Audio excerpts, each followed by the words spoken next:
Hello, it's the STEM girl.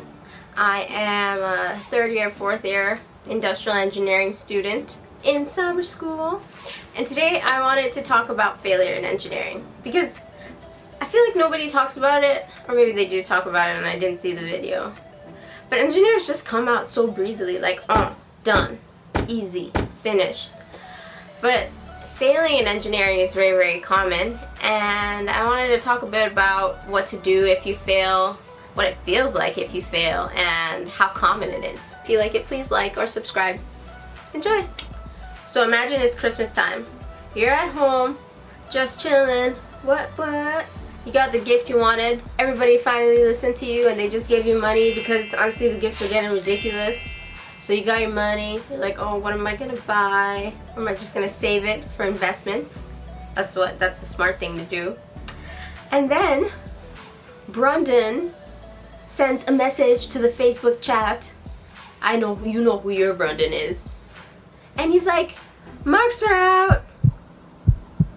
Marks are out. And for a second you're just like, oh, you just kind of wish that whatever he got for Christmas, that it breaks immediately, like before he even gets a chance to use it. Even if it's money, you hope that the credit card burns.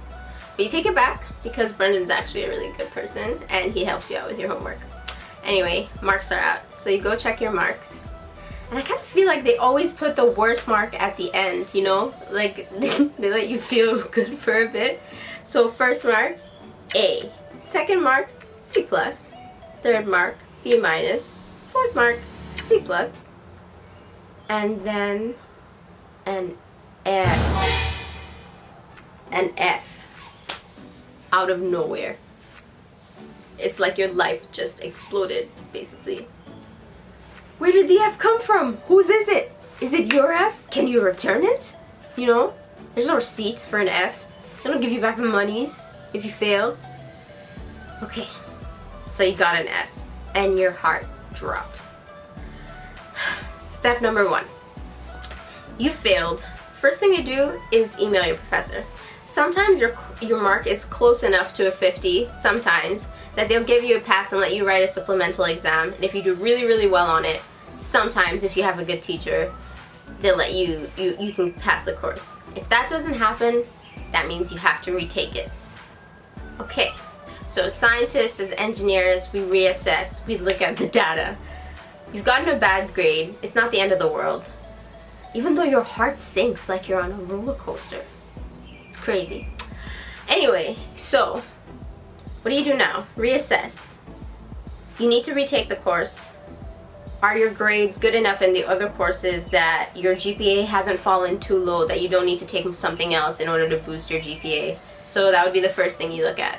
Do you need to take more than one course, or is taking just that one and boosting your grade good enough for you to keep going in the course?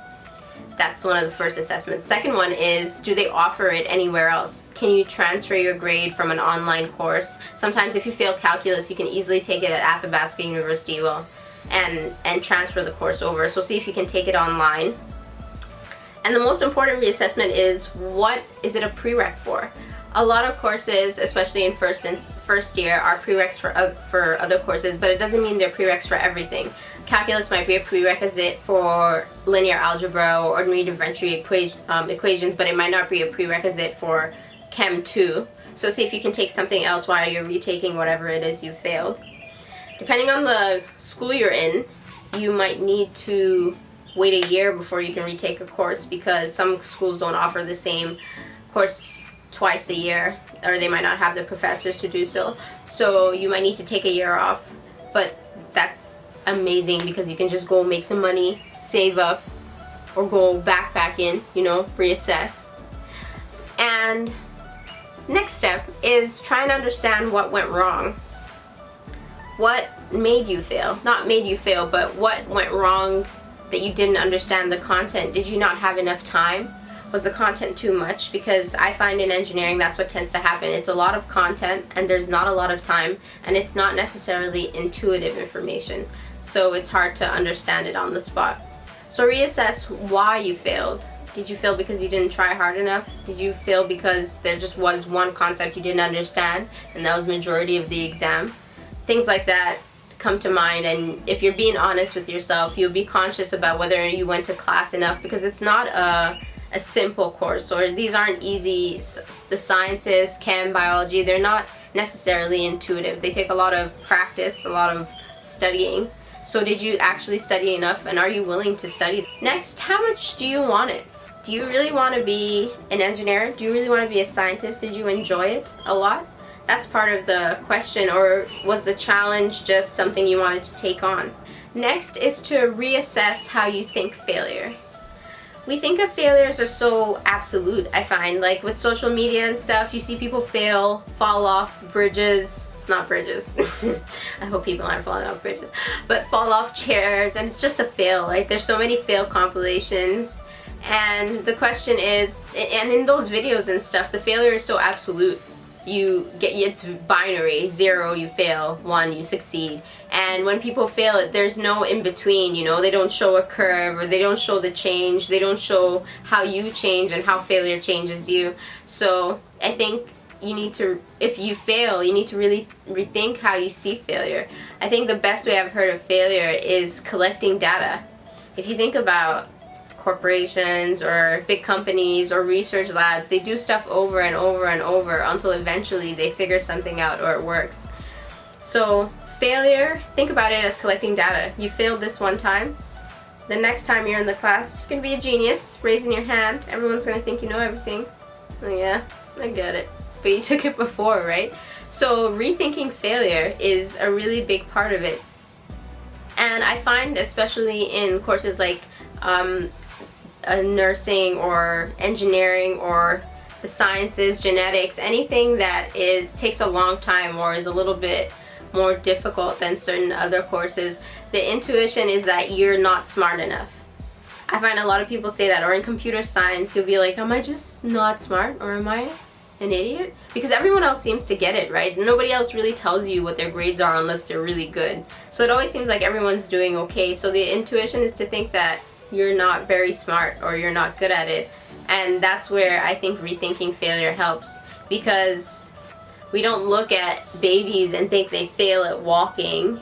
You know, you believe in their need to learn, you believe that they will learn. So failing that one time doesn't mean it's the end, right?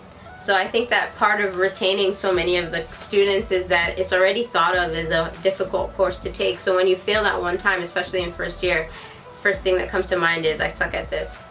But rethinking how failure works, how your ability to learn, how your brain is a muscle, you can just keep doing it and eventually you'll get it. It's kind of like magic. It doesn't make any sense, it doesn't make sense, and then you stare at it and then it's like boom.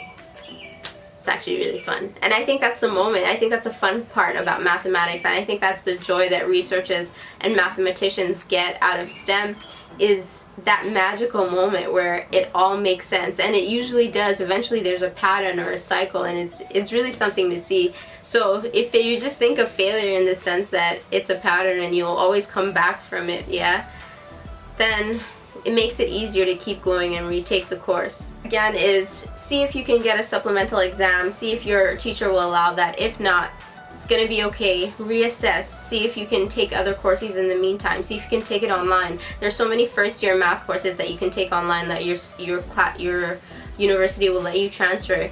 Next, assess whether or not what happened, so you don't want to repeat the same mistakes, right? It's kind of crazy to do the same thing over and over and expect a different return. So reassess what you did wrong and maybe try and change it. And next, just rethink how failure is. It's not binary. It's not.